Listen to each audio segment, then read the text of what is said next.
Hi friends, দেখো আজকে কি রান্না করব তোমাদের সামনে নিয়ে এলাম। এই দেখো মাছ রান্না করব, কাতলা মাছ। আর আলু টমেটো গুছিয়ে নিয়েছি, নুন হলুদ মাখিয়ে নিয়েছি কাতলা মাছে। আর দেখো এখানে একটা মশলার পেস্ট তৈরি করে নিয়েছি।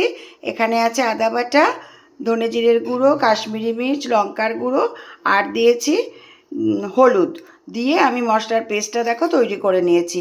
এই দিয়ে আমি কাতলা মাছ রান্না করব। আর এখানে দেখো আমি একটু কাঁকরোল ভাজা করব, কেটে ধুয়ে নুন হলুদ মাখিয়ে নিয়েছি।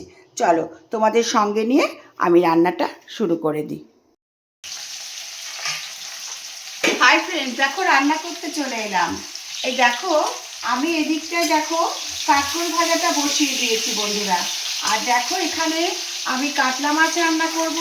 কাতলা মাছটাকে ভাজা করে নিচ্ছি, ভাজা বসিয়ে দিয়েছি। দুদিকে দুটো বসিয়ে দিয়েছি বন্ধুরা, তাড়াতাড়ি হয়ে যাবে বলো। এই যে মাছগুলোকে আমি সব ভেজে নিলাম। আর এখানে দেখো আলু আর টমেটোটা ভাজতে বসিয়ে দিয়েছি। আর এখানে আমার কাঁকরোল ভাজাটাও অলমোস্ট ডান। এবার আমি এই কাঁকরোল ভাজাটাকে তুলে নেব। আমি এপাশটায় মাছের ঝোলের জন্য গরম জল বসিয়ে দিয়েছি। আর দেখো আলুটা আমার মোটামুটি ভালোই ভাজা হয়ে গেছে। এর মধ্যেই আমি মশলার পেস্টটাকে দিয়ে দেবো।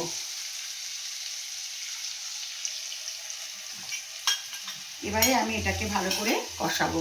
কষাতে কষাতে আমার আলুটাও সিদ্ধ হয়ে যাবে, ওই জন্য আলুর মধ্যেই দিলাম মশলাটা, বুঝলে বন্ধুরা। মাছের মশলাটা আমার কষানো হয়ে গেছে। দেখো কতটা সুন্দর ভাজা তেল বেরিয়ে গেছে, দেখতে পাচ্ছ। এবার আমি এই যে গরম জল বসিয়েছি এটা দিয়ে দেবো মাছের ঝোলের জন্য। এবার আমি এর মধ্যে মাছগুলোকে দিয়ে দিচ্ছি।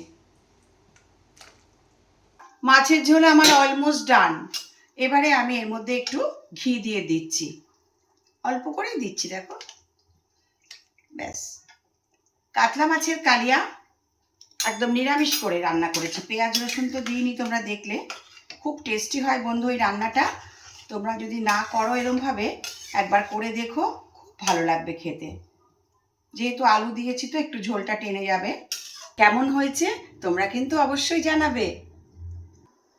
আমি কাতলা মাছের কালিয়া রান্না করে বাটিতে সার্ভ করে দিয়েছি।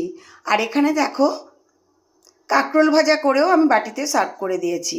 ভিডিওটা যদি তোমাদের ভালো লাগে তাহলে একটা লাইক কমেন্ট করো। আর যদি তোমাদের ভালো লাগে তাহলে তোমরা আমার ইউটিউব চ্যানেলটাকে সাবস্ক্রাইব করে নিও। টাটা, অনেক অনেক ভালোবাসা নিও।